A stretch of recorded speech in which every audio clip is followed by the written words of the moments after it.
vua việc phải là vua trung hẳn là việc phải làm tiếp á đây nói như quả xe vua về chịu dân vua tổ tăng về chịu dân vua con bên giáo nè giờ con cái tạo kia con kia nó tại nè giống rồi như con thập dân có mình dân cũng rồi vua bên dân cha mới diệt phép diệt nó tiêu dùng nắng hoặc sâu dùng nắng luôn chúng con thì kiên sâu nhau vào nhà con vừa phải chết bảo lên từ luôn ta thì con nhiều vào kiên sâu vào là những chúng tổng nắng nó là con vua bằng thằng này vua bên giang như vậy you are the light for all the world mẹ vua bên dùng đĩa như tăng giờ xuống đĩa như tăng mà giờ chân hoàng đó giờ kiên sâu nó bắt thai tầm giang chậm phê dầm ta tự lựa dầm á chậm phê ta tự lựa mắt hai tầm giang Matthew chapter 5 verse 14 to 16 bữa chọn trên tổ giờ nay bữa bằng cái kỳ sâu nó mà vua dầm đi dầm kỳ sâu á nó mà đó này họ vua thầy kiến tổ vua dầm kỳ sâu đó vua dầm xuống thầy kiến tổ bằng kiến kia mẹ vua sẽ giang về chiều cùng phía biển giờ đi vua giờ chúng có hồ giờ chúng sẽ chia tổ giờ đi vua mẹ vua sẽ giang về chiều cùng phía biển Việt Nam gì yếm vua cùng tiếng mai hai tỷ mai quê miền và mai miền kiếm triệt tăng tài con không quốc dân tăng tài con tăng nghe tài chịu giang nhiệt giáo miền mẹ vua và hỏi cùng hắn tăng no chịu lùng tía miền hắn này liền vua đúc quật mẹ vua dầu nhê cú xỉ dầu thai mẹ vua nhê tình tòng tía vua giờ chúng tổ như vậy giờ chúng có chiếc tổ tổ rồi nọ vua giờ thì sao đó giờ thì chúng có chiếc tổ thì hai bạn tém con tém tổ như vậy giờ y vua mẹ vua tây giang về chiều lùng đĩa miền Việt Nam gì yếm vua cổ lý mai hai tỷ mai quê miền và mai miền kiếm triệt tăng tài tốt không quốc dân tăng tài tôn tăng nhiên tài chịu giang để giáo miền mẹ vua và hỏi chủ thắng tăng no chịu cùng nghĩa miền hắn này miền vua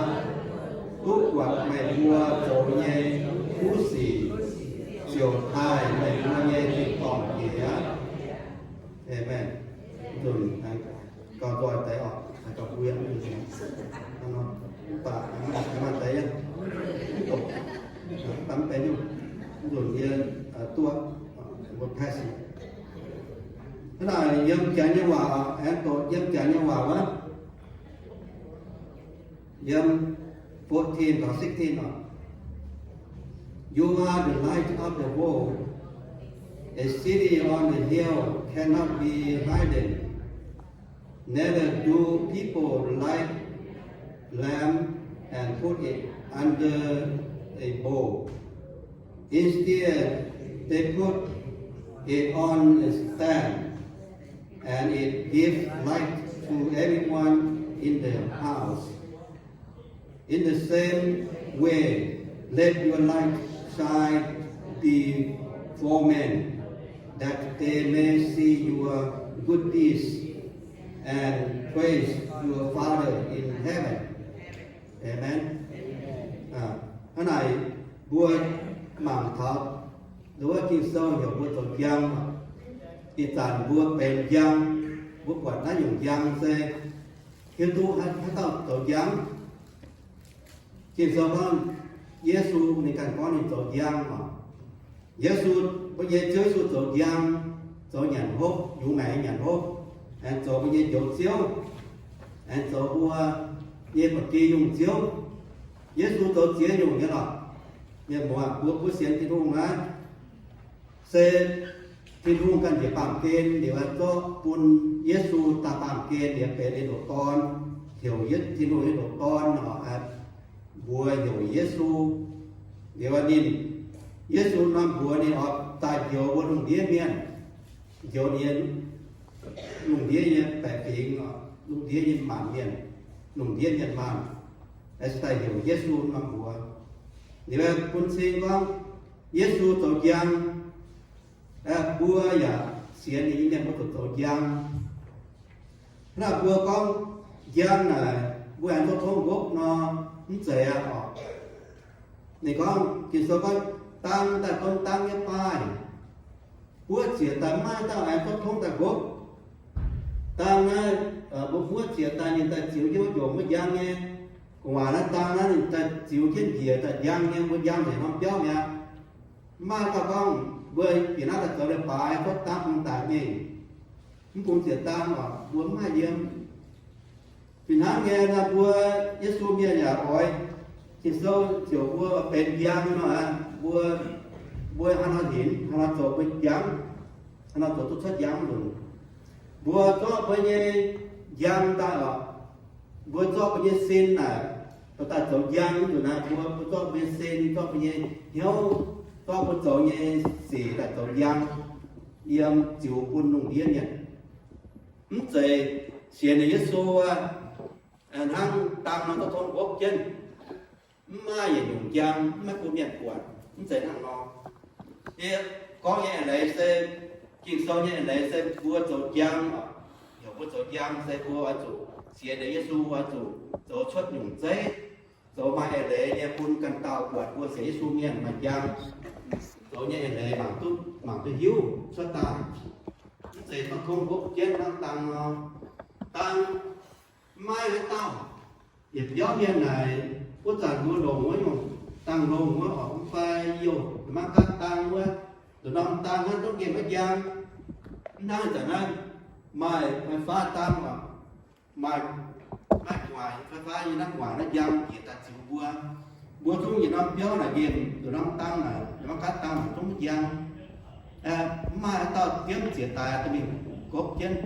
nó không cốp là mai nó xấu do bố xiên trên miền chuyển hát nghe mai tao xiên như thế luôn do thông gốc chân bùa nghe giang mất chỗ xuất bùa miền quạt bùa mai chỗ nào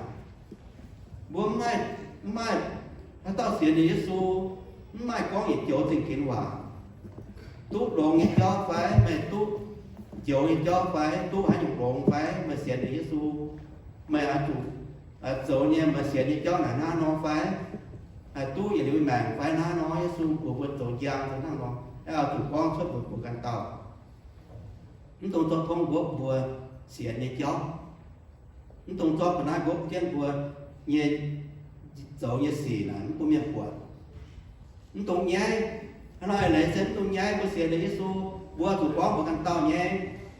con đi một tòa mấy coi vô cái xiên chủ con của nhé bây giờ trả tòa tao chủ chĩa tổng can xiên quá bùa chủ quán của nó bùa chủ quán chiều của nó bùa yếm bùa xiên có Giêsu ở bùa chủ quán chiều bùa cần tàu quán gì xiên Giêsu nó nó ý xiên Giêsu là mày tùy với mày ý xiên Giêsu là gì nhiều nó nó ý xiên Giêsu là chủ bùa cái đó xiên miên nó hả chủ lo miên ta thấy bùa xích nó hả nó là bùa quán tây hòa bùa xiên Giêsu bùa xiên thì luôn bùa mày thì luôn thấy bữa tập cáo như chó vào tập cáo nếu chỉ luôn thấy bữa trò với bàn bữa kênh tu lộn thì chẳng có mai YouTube xuất tai ở mai miền tổ trình kiến lộn có xiên thì luôn tai ở mai phiên sang nhà con thì sâu lộn có mai bữa yếm 50 băng ở cái 50 băng nhà bữa mai bữa zoom ở yếm zoom con hòa chỗ để bài tập cáo thì tập cáo với chó ở lộn có để chế vừa yếm nói y nhầm của nhau ở bên Covid-19 mà để bữa hay cầm chìa ở bữa chung nhé bữa bên bèn ta bữa hay mà toàn khò bữa mà bèn mà toàn khò và bữa con vào giống bữa zoom nó nên bữa anh thấy cái bữa tập cáo nên bữa anh quạt bữa với cháu anh thấy cái bữa tập cáo nên bữa hai bữa với bèn anh thấy cái bữa tập cáo không nó nên chế bữa ít trả bữa bài này anh nên để cho chó tại họ tiền co đủ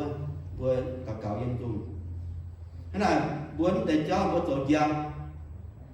bữa xe để tin luôn mày bữa có lồng YouTube như miền hay mạng Facebook như miền cuốn bùng mạng Việt Nam tập bùng bữa tổng nhau con Giêsu nhận tổng nhau con rồi nó nên lồng trên bữa mà trong năm chục bang nhận bữa Nam mấy cua nhận chục bang mình tưởng mình sản xuất nó khoa quỷ giống bữa nó năm quỷ nó hiểu chế giấy giống quỷ thì hùng ham bữa chế giấy quỷ nó con để bốc cung xuất tạm mà nó bốc có sự kiến lông này phiền sang có sự kiến yếm bữa nằm quỷ bữa anh tỏ du miền ở nó bữa Việt Nam bốc cung tỏ du miền bảo du nhà lông có đúng bữa thế tôi bữa sắp nhé phiền sang chẳng đó phiền sang chẳng thấy phiền sang có sự kiến Việt Nam thì phiền sang có sự kiến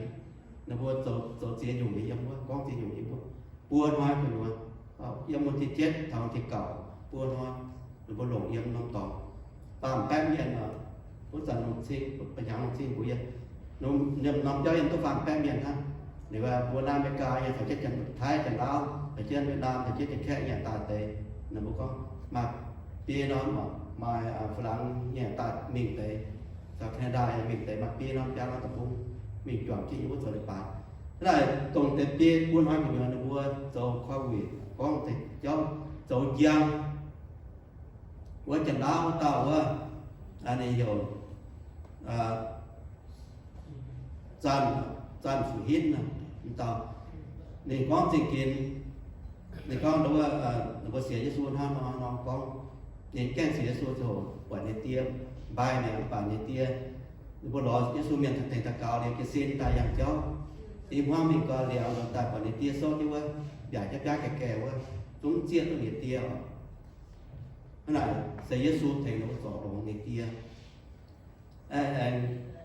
nếu chia mình chúng ở đó ở địa thảm ba ngắm và chia khoảng cái học tuế là gì không về chia này khoảng cái là tuế là miền tại tàu miền để cả môn tây nam nếu chia cả môn tây anh tên chỉ kiến đó có thành tôi hỏi ye can ye mảng y mua ruột ye mảng y mua ruột là vua qua quỷ cháu hay không điều đang bên giang tổ giang là nó quỷ tổ tôi giang thành quân xiên năm tập trung như miền xiên thì luôn phải xiên là vua quản nha xiên như miền quản nha quản vua anh tổ giang hắn nó vua xiên điều vua cho không cả quốc chứ vua như bệnh nhân tăng tốt không cả quốc chứ vua xiên như chó anh nó sẽ vua bể giang vua chủ chiếu lùng đĩa miền sẽ na nó vua chủ quân cần tàu hiếu địa quân vua chúng ta xiên thì đúng sẽ bố chịu đồng địa miền hắn nó hiện nay chỉ hết dùng mà thì con tàu miền xuống mai hàm má đồ nghe every person has an influence hàm má bữa tàu miền xuống mai hàm má sẽ bukan bữa chủ quân chế bukan bữa mai hàm má lồng giờ mắt thayจะเฟซจะมีอย่างว่าจังตัวมันบัวเส้นทางจังเวจิ๋วลงเดียเนี่ยอย่านำจริงอย่าม้วนบ่งนิ้งมาให้ปีกมาป่วยเมียนอย่ามาเมียนเยี่ยมเสียตังตาทุกต้องครบเจ็ดตังตาตรงตังเยียจิ๋วยางเหยียบย่อเมียนขนาดเป็นบัวเยี่ยมนะเหยียบย่อเมียนเซนบัวไม้อย่าตาเมียนไม้อย่าน้อมไปเนี่ยหันมาลงไงเยี่ยมบัวกุ้นเจ็ดบัวสูตรงแล้วน้อมหันมาแต่แทงบัวที่ตัวบัวเสียยิ่งเจ้าตัดแทงบุกันกุ้นจิบุกันแต่บัวมาหันมาเนาะบัวเสียยิ่งเจ้าอย่าบัวเก่งตีเงี้ยบัวไม่กำเสียซาตานไปไม่กำเสียไปเก็บปอกบัวเจ้าเป็นซาตานเก็บปอกบัวยังไงดีก็ที่นู่นคุณบัวเหยียดคุณบัวหันมาคุณบัวหันมาน่ะหันลิงเส้นตรงหาหยงเยี่ยมแต่เย็ดนี่ถอดแต่เช็ดแต่เป็ดหยงก็ นะครับ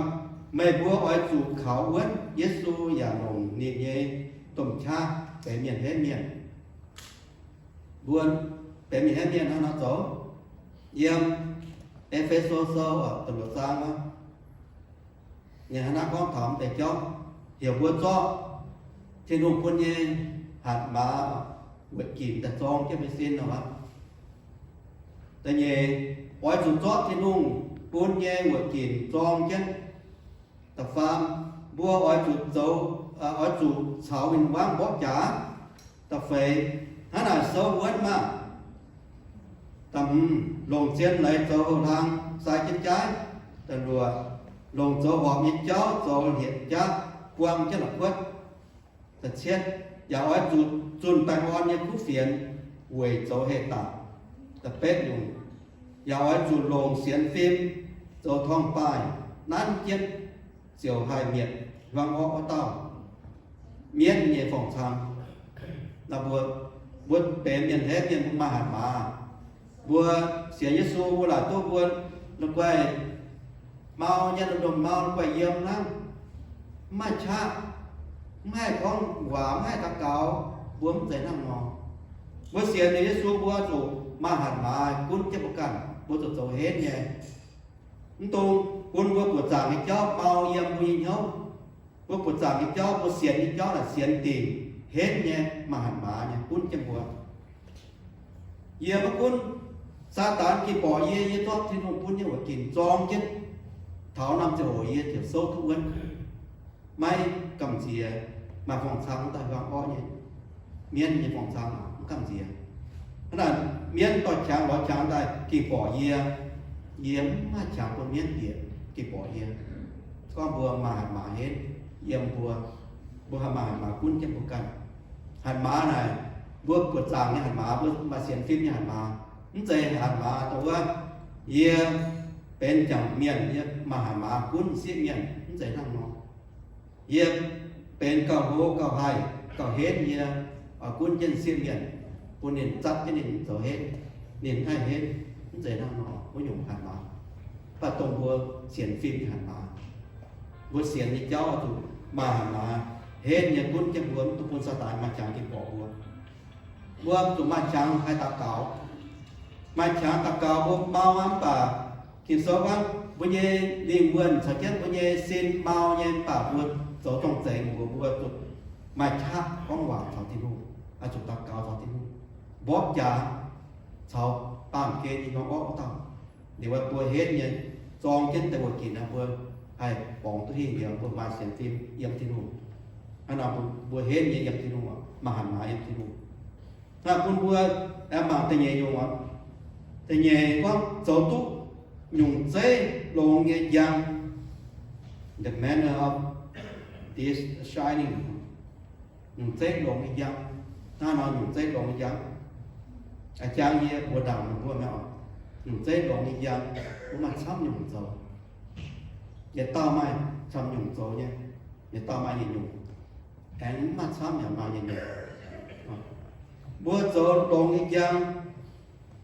yếm bữa cái nhua là hay tao hay chỗ tôi trình kiến xe oi chủ mà xem phim giả mà giang như miền giả mà giang yếm mình nhau yếm mình xem phim như miền tao nói dùng miền bữa chỗ giang bữa hiện tao mà dùng giang chủ sai cho ta buôn cần tao quật yếm chỗ giang yếm xem này yếm xu yếm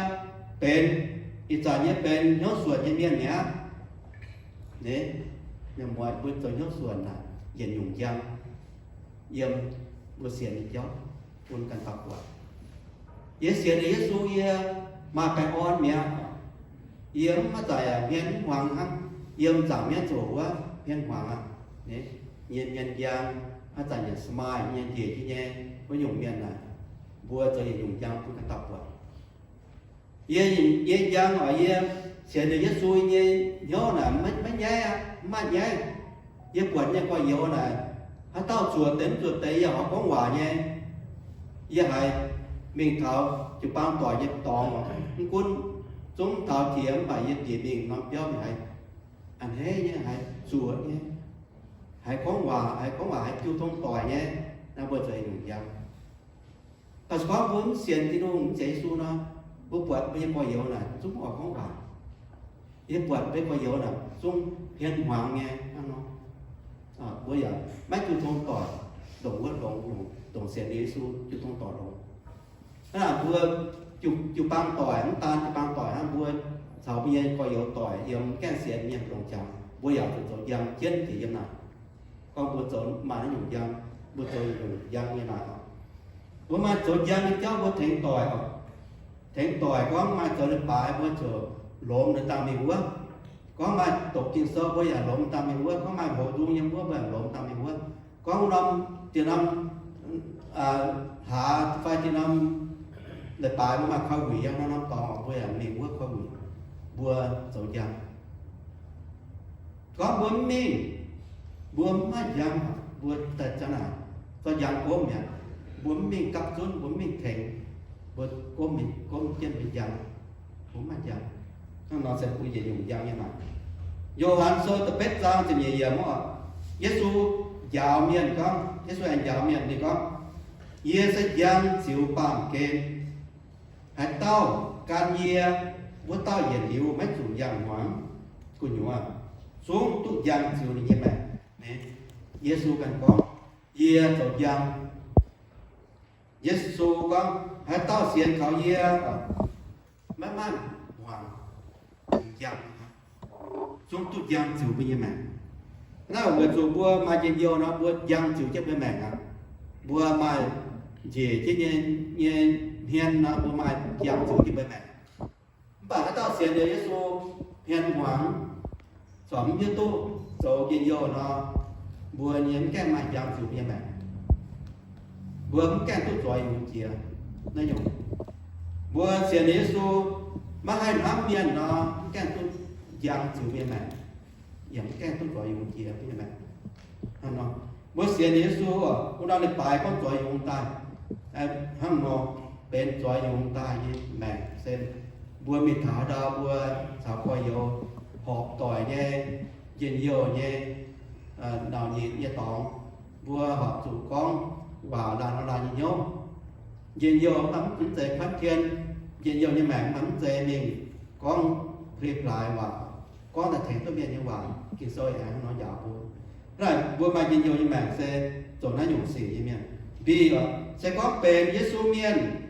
nhà sẽ kêu ở chủ nhiệm khi của Giêsu tổ chiếu đàng cẩn tàu buồn nhiệm như phải ba chiều buồn ở chủ nhiệm Giêsu tổ bên chiếu đàng cẩn tàu cuốn về coi dầu đến mấy cái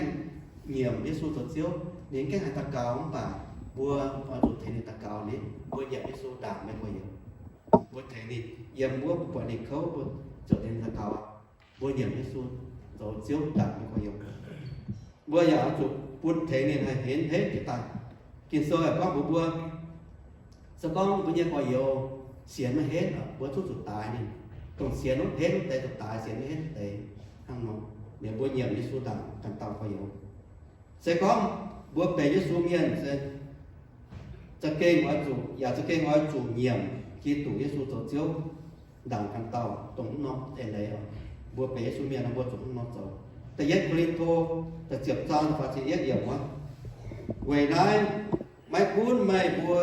เหยียนไปพบไปโจหาอยู่อย่าจุ้งว่าจูโจเวปูนเมียนไทยที่นู่นเมียนหัวปาโลเป็นแสงยาวเหยียนพบอีกจ้องnhận hốp mà cuốn cho về buôn miền Thái thì không phải cho buôn miền Thái thì không qua ở hai nó nhận hốp mới cho mà tao nhận mà tao hốp mà tao không nhận mà tao không hốp bây thở nhận hốp mới cho nhận ship thiên miên chỉ thiên miên như thế này phải hốp tiêu giống thế này xiên Giêsu này nói kể lông tao nói kể về thiên hùng nên chốn nhận chiên chỗ tại nhân giám xiên Giêsu nên lông ta nên chốn nhận xếp thiên miên như cái ó chỉ thiên miên như chỉ thiên miên phẳng như ó thì sơn vẫn chỉ thiên miên phẳng như ó sẽ xếp miên như ó như lai là cũng nhận bà mình nhận nó mà cho mà phun mà có yếu mai phun cho dịch chuyển mà có yếu như phải cho dịch chuyển mà có yếu vốn nhận và bukan itu bukan buat kể xe buôn tệ buôn canh nhà mới như ở chào tỏi phải bên một tỏi hiểu buôn nhàn ma và buôn đảng liền phái yếm chào hộ cho lông ra buôn thấu buôn con buôn một tỏi buôn nhàn xếp gì viên nhà lại buôn hiếu buôn đảng lông chào hộ đảng thà là buôn kiêu thôn buôn là buôn hay buôn nhau buôn hai tờ tỏng cũng chết truy được luôn đi vào đồng châu có mấy cũng hốp mấy coi dấu áp mấy hốp như cho hốp thiếu như cho coi dấu áp bố con bốn hốp mà bố tặng mình lao hốp quầy kề thì luôn có kề quầy thì luôn bố xiên thì luôn hốp thằng nó bố con dùng quả xe là bố có chẳng áp của hốp thì tôi nhé mà tế vừa thở chân hốp nhân miền vừa chọn tiền và vừa áp vừa chủ hốp mà tế vừa cả nhà xe đến số mà vừa thở hốp nhé nó vừa vừa tạo lý tạo số hốp nhé không tay ở hốp nó bảo ta những hốp này phải chân một chuỗi chua là nếu vừa đấm mặt giang vừa tổng hốp nó ta cho giang cho thông hốp này giang này tổng hốp nó ta là buôn cần tàu tàn mà tiền hùng nhé sẽ làm nó chẳng kinh số có tàn với thịt hùng con muốn hốp nó có kể là miền Thái với thịt hùng hắn nó sẽ rồi tông nó dùng này đấy buôn nồng chào hồ bao lâu có tao nhảy như do như cái đó nhảy như cái đó lá hốp như cái đó trong kề quỷ nó tông buôn miền Thái tàn với thịt hùng hắn nó quỷ yếm nóng tỏng Philip Point ở mắt Thái ở MC đó để triệt tăng phát triển cho phát phàm nhiệt ai tao con chuang nhiệm yêm nhiên trên tòng tía nhiên tập nhiên giả oai nhiệm của tao bà ai tao con chuang mấy nhiệm nhiên trên tòng tía nhiên tập nhiên giả mấy nhiệm của tao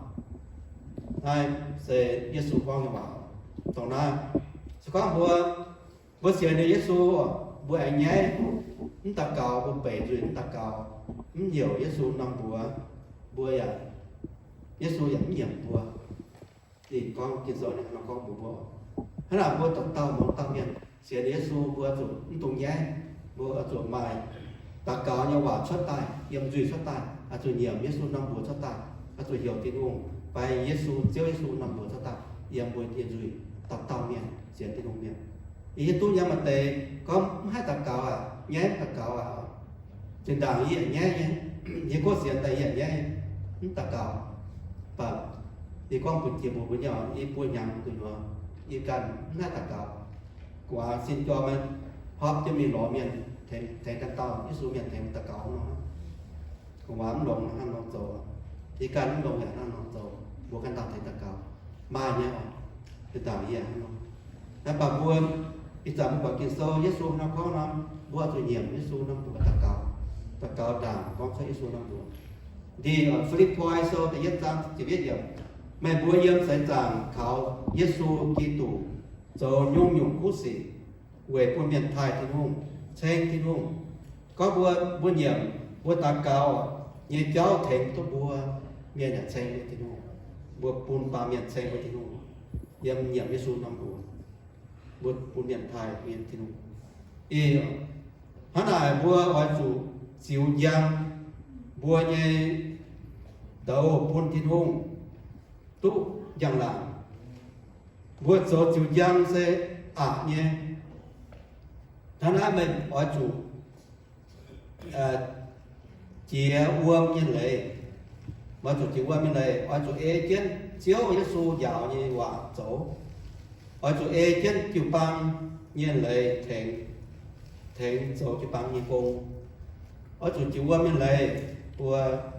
có ai nhau quảng chỗ mẹ cũng hay nhận Giêsu năm bùa chip Giêsu trở về chiếu mẹ một chỗ chịu qua miền lệ chỉ liều qua miền lệ bấm nhai chỉ đượcว่ามันเลยประโยชน์ที่วงจบเทียchỉ đượcว่ามันเลยประโยชน์เยซูนำบัวจบไปเจียวอยู่เจียวเยซูยังบุญยังไงsẽ quay và sẽ có số xiên lòng Giêsu nhẹ miên sẽ ở chủ máy cầm máy mai cầm gì vậy nhóc sẽ yên quay ở vua mai chủ của cầm gì mai chủ của con tất cả những thèm gì